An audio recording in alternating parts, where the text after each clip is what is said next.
Hi, this is Dee Wallace from E.T. and Cujo, and you're listening to Without Your Head. Welcome to the station of decapitation without your head. I'm Nasty Neal, and I'm joined by Craig Anderson, writer-director of Red Christmas. How are you doing? I am good, thank you. Thanks for having me. Thanks for doing it. Now, Christmas horror movies hold a special place to me. Like, I generally always like them, but Red Christmas really stood out. It's really original. The cast is great. Cool kills. It's like almost like a Greek tragedy. I just loved it. So, where did the whole idea come about?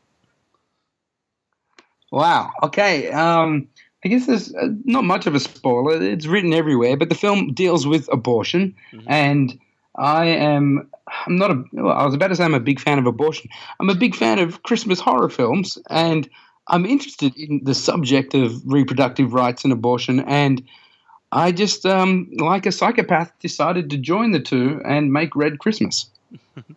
And it totally works. You said, obviously abortion is part of the movie. Would you say that the movie is pro-life or pro-choice, or do you think it's kind of ambiguous? Well, I'd like to imagine that it's ambiguous, but I watched a Tony Kaye documentary. He's the guy who made American History X, and it's called Lake of Fire. And it's 2.5 hours of discussion on the whole abortion debate, and there's so many sides to it. And I was inspired by that when I wrote Red Christmas, to try and have many different opinions in the film, and characters represent different sides of the debate. And one thing I did discover whilst writing second draft, just reading a lot of philosophy on the subject, was you can't really make a movie where the character, who I've called Cletus, the villain, embodies the clump of cells and he becomes a human being without it being a pro-life statement, because, naturally that's what pro-life protesters do. They say this is a human, as opposed to this is just a choice that a woman's making regarding a whole bunch of cells inside her. So in a way it's a pro-life film, but I also worked with Dee Wallace a lot to make it also a very much a pro-choice statement, and her character works hard to have her choice taken away from her and has to keep fighting the consequences as a madman keeps killing her family. Mm-hmm. I like that about the movie because usually in movies, it's I'm a liberal guy anyway, but it usually does always take like the liberal side. And I like it when a movie, kind of leaves it up to you and isn't like hitting you over the head with any type of issue. I mean, it's there, but it's not telling you what to think. I growing up in Australia, we're less vocal. We're more, I don't know, laconic, laid back, not arguing as much. But I love the movie The Family Stone, which is also set at Christmas, and it's like a fun romantic comedy with Diane Keaton, And I looked it up online after I watched it, and there was a lot of arguments by Americans who were saying, I'm a conservative and I would never kick Sarah Jessica Parker out on Christmas Day. They're a bad liberal family. And that really made me go, wow, so much of Hollywood is, from a liberal point of view, that very decent thing of not kicking someone out on Christmas Day didn't even register to me or the people who made that film. But to a big conservative audience, they went, this is bullshit. And we're angry. So I'm kind of like the idea that films from a different political place or a different point of view compared to what's normally produced are very interesting. And I love watching Christian films or propaganda films from, countries with, dictators, because they're just extremely different and weird. Mm-hmm. Yeah. Do you, So, with Red Christmas, I didn't feel like I didn't want to be confined to that, because no one's paying for my movie. I had to make it real cheap and, low budget. So why not have a different point of view? Yeah, no, I totally agree. And I think it's, I really like everything in the movie, but I think it's, that particular is a big highlight of it. And how did Dee Wallace get involved into the movie? Well, I'd written it knowing that there's a lot of women who were awesome in the late 70s and 80s as slashers, in slasher movies, Scream Queens, Final Girls, who were fantastic. And they're all just popping up in, occasional things, like Dee's in a Rob Zombie film. She's in that Ty West film, just playing a real estate agent for a moment. But they're all popping up, but just in small little pit roles. And I really wanted to give the opportunity to someone of that stature to come back and play the hero of a film. And it would just so happen that my movie was set with a 60-year-old woman fighting something that, has come back to haunt her from her past. And I'm a big fan of the movie Black Christmas, and wanted to show, what would happen in 40 years if that woman, Olivia Hussey's character, was still dealing with that boyfriend who hates her for having an abortion. And that's kind of why I called it Red Christmas. And then I sent it around, got a bunch of awesome women, scream queens, interested in it. And Dee just stood out as the person who was most capable, for one, of being the best actor and wanting to play it, but also just most excited to do it. She really wanted to come to Australia for not much money at all and spend 2 weeks making this movie. Yeah. Now, I had Dee on the show actually at the beginning of the year. It was way before Red Christmas had come out, and she was really proud of it and was telling people, to this was one to look out for. And she really knocks it out of the ballpark in the movie. She's amazing. Oh, she's so good. Like some of the screen queens I was talking to, I would look them up, and they're in like 1 or 2 scenes, and they're doing conventions, but they just happen to be in the right place at the right time. And Jamie Lee Curtis is fantastic. For instance, she's an excellent actor. But then there are others that are just, they're just polite people who would just acted a little bit. But you watch Cujo, and you can see that Dee Wallace is an excellent actor, like a really good, high quality, can go through all types of stuff actor. And she's done 200 films and worked with so many awesome directors like Spielberg and Peter Jackson, everyone, Blake Edwards in comedies. She's just done a lot of cool stuff as an actor. So she does really well in this film too, because she gets to play a character who goes on a massive journey and has to fight for her family's survival. Mm-hmm. And speaking of Dee, we actually have a question here from Dee. She wants to know about being locked in her trailer's bathroom and nobody knew about it. Oh man, okay. The film was made very cheap, and a lot of family. My dad was there helping out, and we got her I knew someone whose parents had just bought a what do they call a trailer, a caravan to travel around Australia. And so I said, before they go, can we use that as Dee's trailer? And they said yes. And Dee got herself locked in the toilet. The handle broke. And my dad stood there for about 40 minutes listening to her, thinking she was rehearsing for the movie, because she's banging on the door going, let me out, help, which she does in the movie, to my dad's credit. But my dad's also an idiot. Like, why would she be rehearsing for 40 minutes the same line, let me out, I'm stuck? So he just stood there, and no one knew and didn't tell anyone that there was a problem. Yeah, so I'm sorry for that, Dee. She also has a more serious thing. She says, can you talk about how the death of her son happened to come about to be a pivotal scene in Red Christmas? Well, look, that's one of the things when you work with Dee. What she does is she finds business in scenes. She says, I need something to do. And so she'll develop stuff that's based on the scene, the dialogue. But when you write, because I wrote and directed this, I would just write dialogue and just assume people stand there and say the words. But she was able to find things to do in every scene that helped give like a secondary story to every single scene she was in. And there was this moment where something horrible happens, the worst thing that she would ever want to happen in the movie. And then after that occurs, she moves on. And that's how I wrote it. But on the day that we're filming, she said, hey, this has just happened. I don't feel good about this. My character is feeling horrible. I'm going to take a moment to deal with it. Mm-hmm. And so we quickly went, all right, what would you do? And she showed me, and I went, brilliant.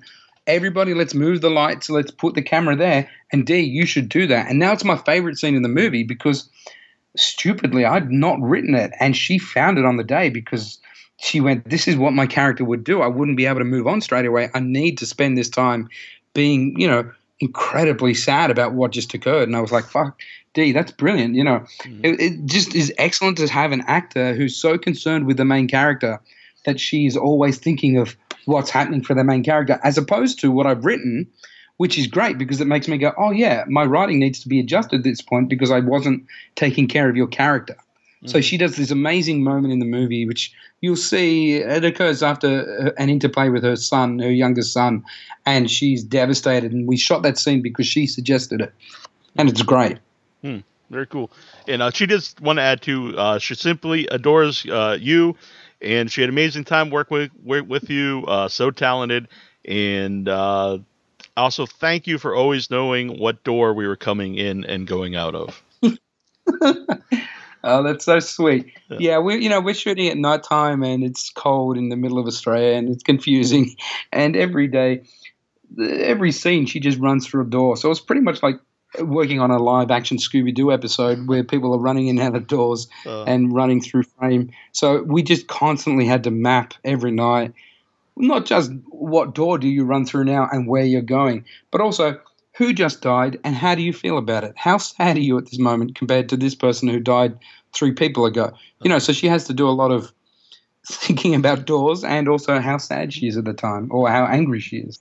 Mm-hmm. And really, the whole cast is great in the movie. Is everyone else from Australia? Yes, everyone else is surprisingly, all of them are comedy actors. And I've worked a lot in comedy in Australia and television, and all of them are people who have got comic backgrounds, whether they're stand-ups or physical performers who do like world tours and stuff, or just people who do lots of funny acting on television. So it was very good on set because I found that unlike drama actors, these people were all willing to improvise and change and be adaptive, which you need in horror when things go wrong or bad or when people are dealing with horrible things. Mm-hmm. What was it about Sam Campbell that you thought worked for Cletus? Well, he was. I live in a warehouse, and he was staying there, and he wouldn't leave. So I thought I'd put him to good use. He's also he's one of the hottest young Australian comedians, and his comedy is very. What would you say? It puts you on edge. It's not like he's being edgy, saying edgy things. He's just sort of not working right. The way he talks is really weird. He's really bizarre character. So I thought having him play the bad guy, it would at least, he's not going to scare everyone, but he's definitely going to be weird.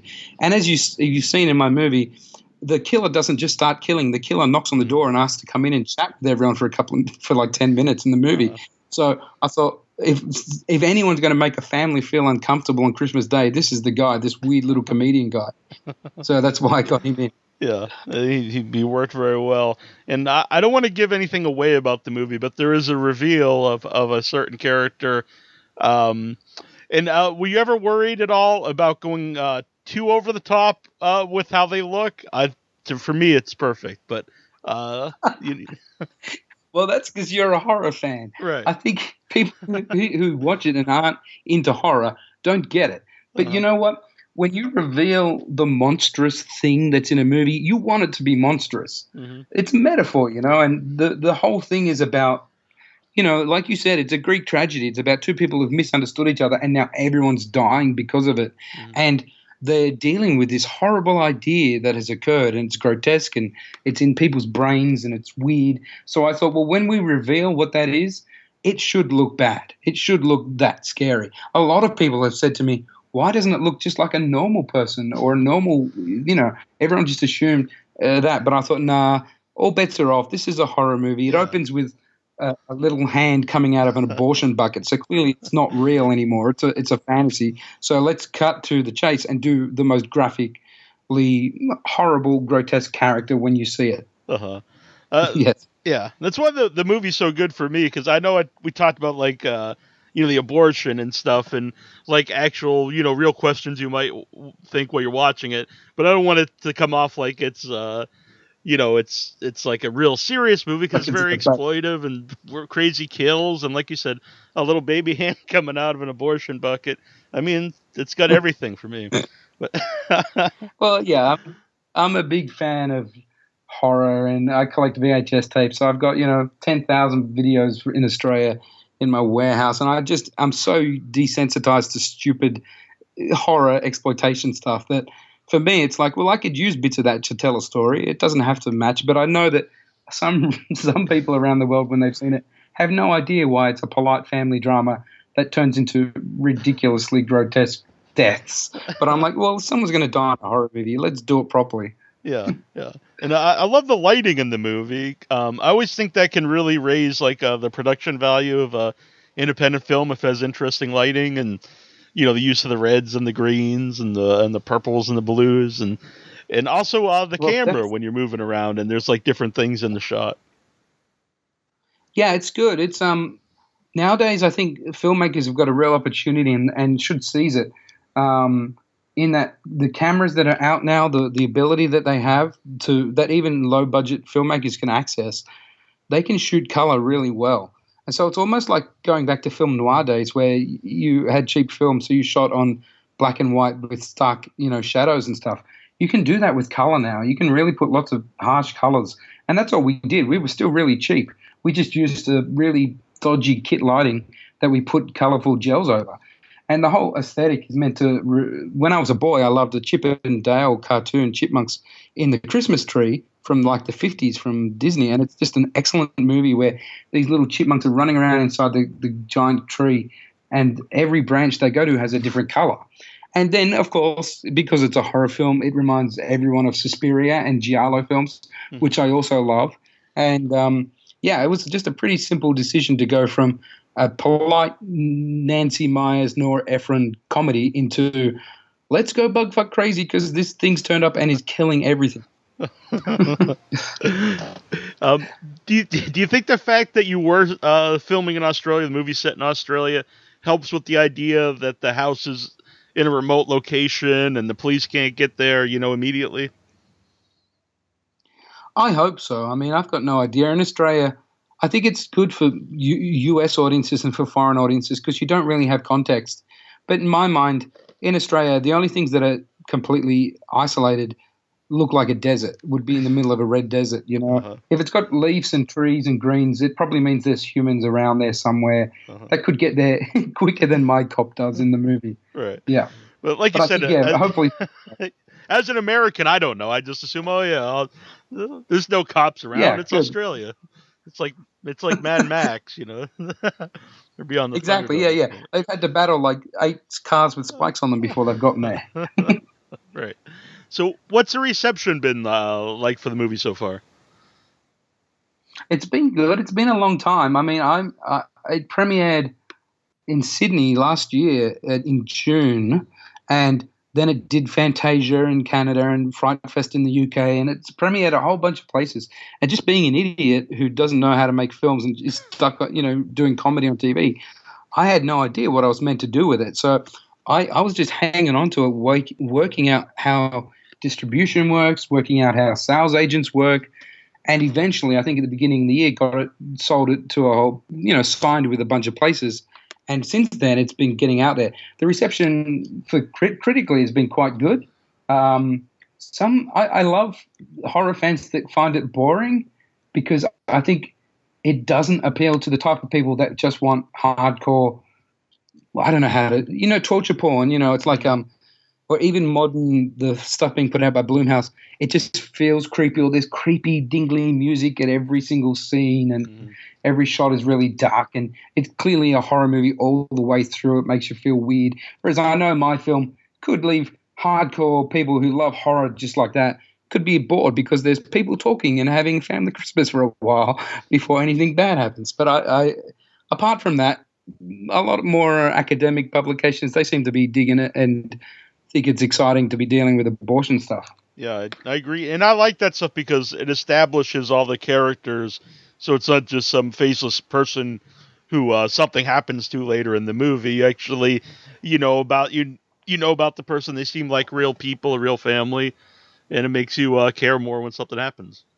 Yeah, I really wanted to ramp up the tragedy, and that it's a shame that these people died because they're just a happy family. And it's always sad. I always get so turned off by a horror movie where 4 teenagers who are just jerks who I don't care about Right. spending half an hour getting to the forest, and I'm like, fuck, just die as soon as possible because you bore the hell out of me. I don't have no connection to you people. You make me feel weird and sick, and you're the kind of dudes I wouldn't want to have to go on a road trip with. Why am I stuck in a movie with you people? Right. And then at that point, so I just... at that point, it's just an excuse to see the the killer, the slasher, whoever, just kill him.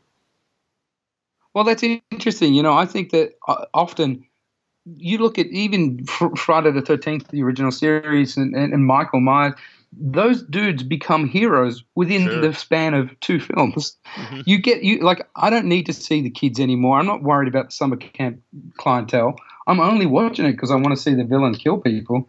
And that happens so often in horror movies, and I wonder if that's what they're meant to do. I know that's great and it cashes in, but it's kind of a weird situation where we're on the side of the bad guy for the whole film. I mean, I love it. I'm a horror fan, so Sure. but and I also, my horror villain is also plugging into that, in that he is a jerk, a racist, religious nut. But by the end, you sort of feel sorry for him and you want him to kick ass in a way. I don't know. How do you feel about that? I agree. I think you feel a lot of sympathy for him. Even though Dee's a great mother in a way, she also is using like her love to try to trick him, like basically lying to him at times. So you feel bad for the guy, and in his mind, he's justified. Yeah, one of the great a woman who once was very much a pro-choice advocate in the early 90s. She wrote a famous article and moved over to the other side of the debate. And in that article, she wrote this statement that said, "It seems weird that the left isn't on the side of the fetus, because I can't think of a greater underdog than this helpless little baby." She was all going over to the other side of the debate. But I just found that an interesting statement to think, yeah, that's a pretty good underdog that you could get behind. And that's, it's insidious to think about and get behind, but that's what I've gone and done. And also, I don't know if you picked this up, but he's kind of based on The Elephant Man, Joseph Merrick. Sure. And the sympathy I have for that character is so strong. I love that poor dude in David Lynch's film. And I always wish that, when he's cornered in the train station, he would just cut sick. Like pull out some sort of samurai sword and start going mental with all the taurine jerks that are teasing him. Yeah. That would be an interesting remake. So that would be great. Yeah. I just think that's an interesting take on things. And that's Cletus and Sam Campbell and I worked on that idea a lot, of him making him kind of sympathetic as well. Yeah. I like that idea, though. It's like, I'm not an animal, and he just starts killing everybody. That could be he starts mowing everyone down. That'd be so good. Yeah. And real quick, is the character plays Jerry, does he actually have Down syndrome? Yeah. He's a friend of mine who I've worked with for about 10 years. I've worked a lot with people with disabilities in Australia, and I was going to put him in the movie just to have him in the movie because I thought he's an excellent actor who I love working with. But it just, during my research, I realized there was this whole, I guess it's kind of eugenics argument about abortion and who gets aborted and why they get aborted. So I felt bad because I just wanted to put Jared in the film and have him be a dude in the film. Like there's a guy who's Indigenous to Australian Aboriginal guy in the film, and he just gets to be in it as a dude, and I love that because most of the time they have to play, oh, I'm so downtrodden and hard done by because of my race or my disability, and I just wanted him to be in the movie as a part of the family. But then I read this whole stuff about eugenics and thought, well, that's really interesting.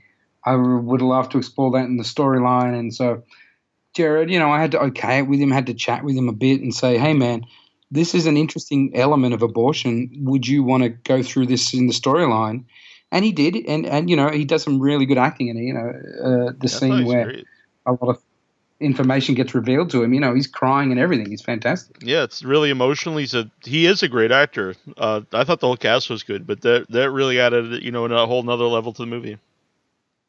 Yeah, thank you. I will pass that on to him because he's a good guy, and he understands the world emotionally in real life as well. Like, he responds emotionally. He likes pleasure, so he'll eat as much sugar as he can get his hands on. But he also is super warm and friendly, and also very loyal and can attack people if there's trouble. Mm-hmm. And that makes him an excellent actor because that means everything he responds to is reactive emotionally to situations on the day. He's great. Yeah. And it's coming out the 25th in LA tomorrow, and it's going to be playing there for a week. And then it's expanding to some other screens in San Francisco, Denver, Dallas, and more. So if you could see it on the big screen, to me, that's always the best way to see a movie. It's fun. It becomes a social event, Sure. People, and because there's a bit of laughter at the beginning, the first half of the film. I recommend seeing it in public because it feels more. I think laughter is better in public, and comedies work better with an audience. But then the second half, yeah, you can watch that at home and you can love all the murder as much as you want in the privacy of your own bedroom. Well, there you go. And Jason Mitten, who does the written reviews on our website, he's a pretty harsh guy, but he gave you 4 out of 5. He really loved Red Christmas, which I was happy about. Oh, that's fantastic. That's great news. I'm going to look that up. That is, I thought you were going to tell me he's a pretty harsh guy, and again, he's destroyed your film. Yeah, there's sometimes I've guests on, and they'll be like, "Why?" I was wondering why I was invited on the show because he gave it like 1 out of 5 on the website, and I was like, "Well, that wasn't me," and I feel bad, but I was happy that Jason and I were on the same page on this one. We definitely both loved it. Oh well, thank you so much. Thanks to both of you. That's awesome news. Yeah, thank you. Where can you follow Red Christmas online to see where it's playing? It's on Facebook. Mm-hmm. And because I'm 100 years old, I'm not sure how to use it. But if you go to facebook.com/Red Christmas, there's a page that you can like and get information because it comes out on DVD and Blu-ray in October. Mm-hmm. And I've just been shooting a whole bunch of special features. I did an interview with Dee, an interview with Jared, a commentary with Jerry, and a whole bunch of other special features for the Blu-ray that Artsploitation is bringing out in October. Oh, very cool. I look forward to that. It's been great having you on. Yeah. I really appreciate it. Well, thank you very much, Neil. I enjoyed it. Thanks so much. This is Linnea, and you're listening to Without Your Head, which I've done in a lot of movies. Have a good day, and stay scared.